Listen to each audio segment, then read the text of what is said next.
but there are so many others. Let's bring in Dinshaw Irani, Chief Investment Officer at Helios India. Dinshaw, good to have you with us here. Good afternoon. Appreciate your time. Just to use Supreme as an example, Dinshaw, some of these stocks, I mean, you never imagine something which you own, especially which you own, and which is going up 35, 40, 50%, that you will see sharp reversals, right? But it's only but natural at some point. Just a quick comment on the kind of earnings that we are seeing, because we are, by the way, I counted the number of earnings we've had. I think about 82 companies out of NSE 200 companies have reported. I can tell you, and I'll put out a piece later, there are more downgrades to full year estimates as compared to upgrades that we have seen. So, your thoughts? Prashant, thank you for having me on your show, and a very good afternoon to you and your viewers. Actually, Prashant, the earnings front, we always felt there's going to be a mixed bag. I mean, even the ones which have reported thus far, they've been pockets of solid outperformance, financials being one. And I think that there it's a structural story which is being played out, and we don't see any problems in that space, at least for the next couple of years, in fact, not even quarters per se. But there are definite pockets of disappointment, IT being one, which was a total glaring one as such. Infosys cutting down their forward guidance of 7 band to 1 to 3 band, which was like I don't think they've ever done such a drastic cut in one quarter. So that just shows you the weakness in that sector as such. Pains being another one. So there are a few pockets which are really showing weakness. Consumption space again, there was expected to be weakness, but there have been fairly weak results coming into this quarter. So I think it's fairly a mixed bag, but more towards the losing side than anything. And I think you're already seeing that effect on the markets as such. I mean, you talked about a few stocks which have seen a sharp correction after their results. Per se, I think the expectations were a bit too much in these kind of counters, and probably that is what is coming to fruition right now. Well, I remember Dinshaw. Hi, good afternoon, Surabhi. I remember IT, in any case, you were very circumspect on. So I guess that's a call that's gone spot on. So congratulations on that one. You were steering clear. Let's talk about a different sector. We haven't usually I think, discussed this with you in the recent past. And I'm talking about power. Today, there's a huge move in a lot of these stocks. Not sure if you have any interest here, if you're looking at it. If not power, then anything else in related industrials? So actually, power is something that we've never touched before. I mean, we've been interviewing us for a very long time, and you know that these kind of plays are something. Cyclicality is something which we avoid totally. I mean, when we look at a sector, we want these multi-year tailwinds to work out in this case. But in the case of power, particularly, one, ESG non-compliant. Secondly, there's a lot of green being talked about, so there's no way we can look at this sector. But however, I mean, since you touch upon that subject as such, probably infrastructure industrials, that's why. That's why, Dinshaw, I said I broadened it to industrials, because I know that you guys have never really, cared much for power. Because that's a part of the market that's actually worked very well. Whether you're looking at defense or you're looking at some of these railway tendering companies, there's been tremendous wealth creation over there.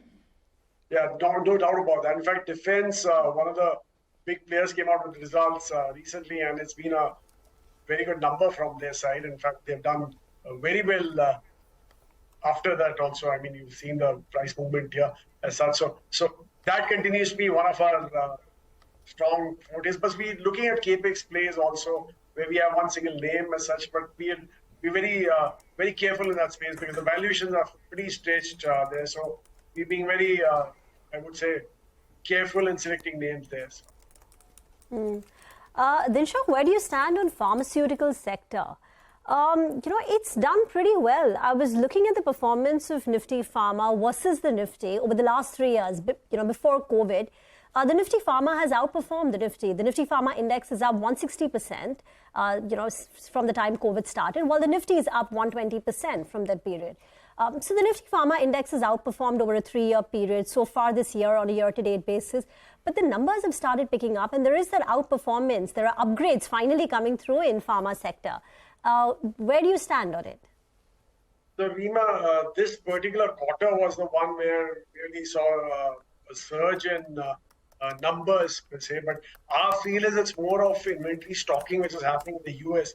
We're more keen on looking at India-specific names rather than those who are more dependent on overseas filings as such. And actually, if you I don't know, picked up this particular data point, K6 filing by one of the big pharma companies in the US. I mean, India pharma companies which operates in the US.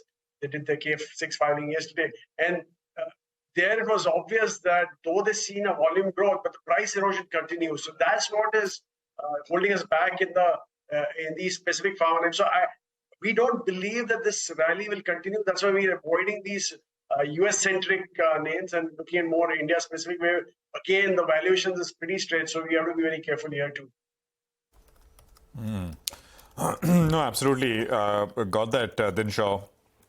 You know, just by the way, we had the management of Dr. Lal with us earlier. That's pharma. It's of course much more bombed out than pharma. Pharma has still done very well. I mean, you know, the pharma index is up some 30% over the last 3.5 months. But this space, Lal Path Labs, Metropolis, any thoughts? Have you thought about owning any of them? You know, good franchise, but has been under pressure for some time. Prashant, the fact that you use bombed out space, that itself showed that we've earned by not owning them. So that way.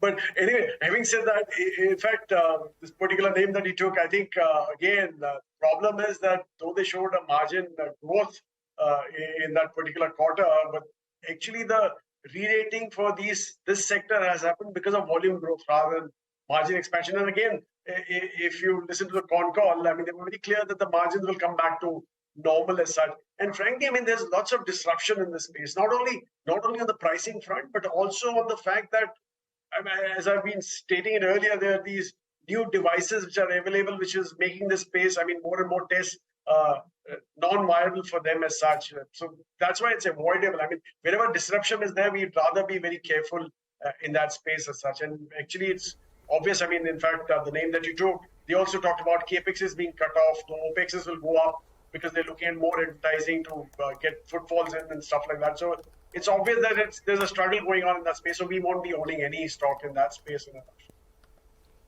Okay, got that. Dinshaw, finally, leave us with any new ideas? Anything else that's creeping on your horizon, or are you simply all the incremental money, is it going in the same names that you have? No, not really. So there is. I mean, obviously, we always are lookout for ideas within our portfolio also. But the fact is that certain spaces, I mean, we've been cutting off some weightages. I mean, consumption was one space where we have reduced some weight as such because, as I said, that has been disappointment creeping in as such. But we always look out for ideas.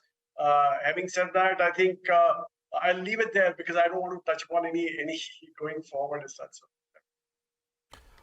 Okay, well, Dinshaw, we have more questions, but not enough time, as always. So, we'll leave it for the next time. Thank you very much for joining us. It's always a pleasure having you with us here on CNBC-TV18. Well, I think just past